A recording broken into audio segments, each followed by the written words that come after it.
सुप्रभात प्रिय विद्यार्थियों, कक्षा छठी हिंदी विषय में आपका स्वागत है। कल हमने हमारी पाठ्य पुस्तक मेधा के पाठ 2 नेकी का फल नामक कहानी को शुरू किया था। इसमें हमने पढ़ा था कि लिल मिलर ने कारवास्की से फ़ोन पर अनुरोध किया था कि वे कारवास्की के लिए कुछ तोहफे यानी उपहार भेज रही हैं। वे उन उपहारों को स्वीकार कर लें, अस्वीकार न करें। फ़ोन सुनकर कारवास्की अपने काम में लग जाते हैं। थोड़ी देर के बाद वह क्या देखते हैं कि एक महिला स्वयं लिल मिलर दरवाजे पर खड़ी है और उसके हाथ में बड़ा सा हरा भरा क्रिसमस ट्री और $300 थे। वे दोनों कभी आपस में नहीं मिले थे। क्यों? क्योंकि लिल मिलर स्कारबरो में रहती थी और कारवास्की टोरंटो में। आपस में बातचीत करने से पता चला कि लिल मिलर हर वर्ष हर साल बड़ा दिन के अवसर पर एक ईमानदार, त्यागी और सेवाभावी व्यक्ति को चुनकर तोहफे दिया करती हैं। बेटा, हम सब ने कल इतना ही पढ़ा था। आज हम इस कहानी को आगे पढ़ेंगे पेज नंबर 15 पर।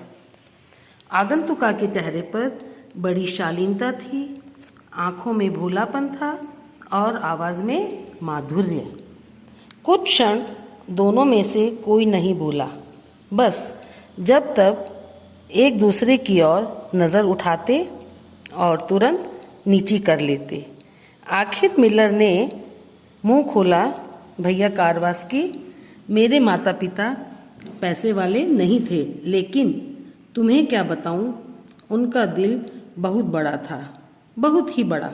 वे कहते थे जो अच्छे और सच्चे लोगों को देता है वह अपने जीवन में बहुत पाता है। पिता जब तक जीवित रहे बराबर देते रहे। वही संस्कार मैंने बचपन से ही उनसे ग्रहण किया है।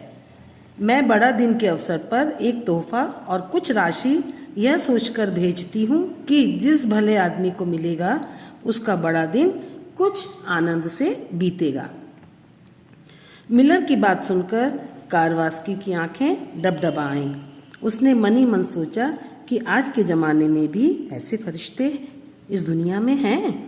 विवल होकर बोला, बहन, आप मुझे कैसे जानती हैं? मैंने तो ऐसा कुछ नहीं किया। सच मानिए, कुछ भी तो नहीं किया। मैं तो कारवास्की को बीच में ही रोककर मिलर ने कहा, नहीं नहीं, मैं सारी बात अखबार से जान चुकी हूँ, आपको कुछ कहने की ज़रूरत नहीं है।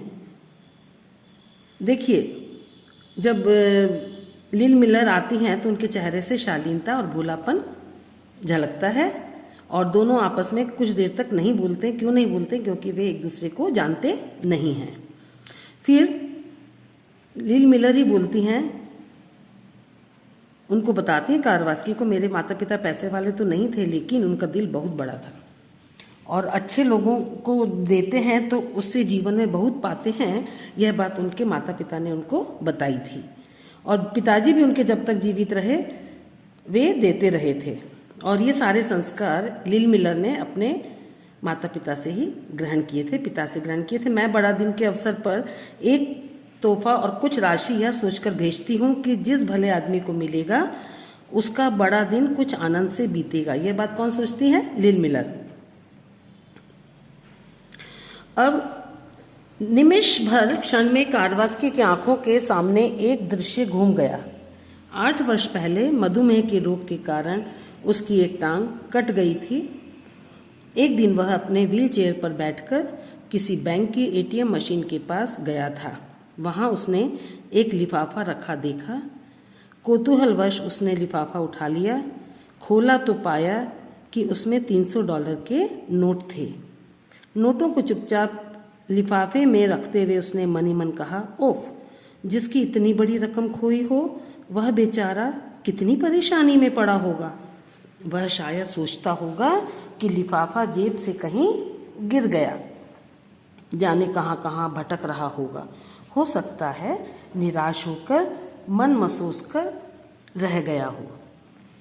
देखिए थोड़ी सी देर में क्या होता है, एक दृश्य उसकी आंखों में घूम जाता है कि किसकी आंखों में, कारवास्की की आंखों में, कि 8 साल पहले जब उसको डायबिटीज की बीमारी से उसकी टांग कट गई थी तो वह व्हील चेयर पर एटीएम मशीन के पास जाता है। वहां उसको एक लिफाफा दिखाई देता है।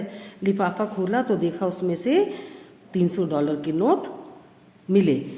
लेकिन वो बड़ा परेशान हो रहा था इस बात को लेकर के, सोच रहा था बेचारे जिस व्यक्ति के ये डॉलर गिरे होंगे वह कितना परेशान हो रहा होगा, है ना, और जाने कहाँ कहाँ भटक रहा होगा। उसके बाद क्या होता है, लिफाफे पर किसी का नाम पता नहीं था, बड़ी रकम हाथ में थी और कोई वहाँ नहीं था।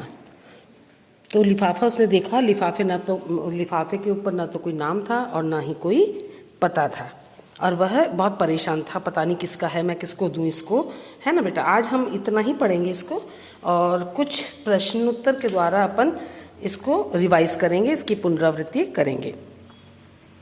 कारवास्की और लिल मिलर कुछ क्षण के लिए दोनों में कोई नहीं बोला। क्यों? क्योंकि वे एक दूसरे को नहीं जानते थे। लिल मिलर के माता पिता क्या कहते थे? वे कहते थे जो अच्छे और सच्चे लोगों को देता है वह अपने जीवन में बहुत पाता है ना। लिल मिलर ने संस्कार किससे ग्रहण किए? अपने पिताजी से। और वे बड़ा दिन के अवसर पर तोहफा और राशि क्या सोचकर भेजती थीं? वे बड़ा दिन के अवसर पर तोहफा और राशि यह सोचकर भेजती कि जिस भले आदमी को वह तोहफा और राशि मिलेगी उसका बड़ा दिन बहुत ही आनंद से बीतेगा, उसे कुछ तो शांति मिलेगी। लिल मिलर ने कारवास्की के बारे में कहाँ जाना? अखबार से जाना, है ना। कारवास्की की आंखें क्यों डबडबाईं? कारवास्की की आंखें इसलिए डबडबाईं वे यह सोचकर कि आज के ज़माने में भी ऐसे फरिश्ते इस दुनिया में हैं। क्षण भर में कारवास्की की आंखों के सामने कौन सा दृश्य घूम गया? 8 वर्ष पहले व्हील चेयर पर एटीएम मशीन पर जब वह गया था और वहां एक लिफाफे में देखा कि उसमें $300 थे, और लिफाफा देखकर उसके मन में क्या विचार आया? जिसकी इतनी बड़ी रकम खोई हो वह बेचारा कितनी परेशानी में होगा, है ना। यही विचार उसके मन में आया था। क्या लिफाफे पर नाम पता लिखा था? नहीं लिखा था, और यही बात सोचकर के वो परेशानी में था कि यह लिफाफा मैं किसे दूं, है ना बेटा। ये हमारा पेज नंबर 15 इस कहानी का पूरा हो गया। अगला भाग इसका जो है हम कल पढ़ेंगे। अब आप लोगों का क्या काम है, इस पेज नंबर 15 को आप ध्यान से पढ़ेंगे, समझेंगे और 5 या 7 प्रश्न अपने मन से बना करके उनके उत्तर रफ कॉपी में लिखेंगे। यह आपका होमवर्क है, आपका गृह कार्य है। धन्यवाद।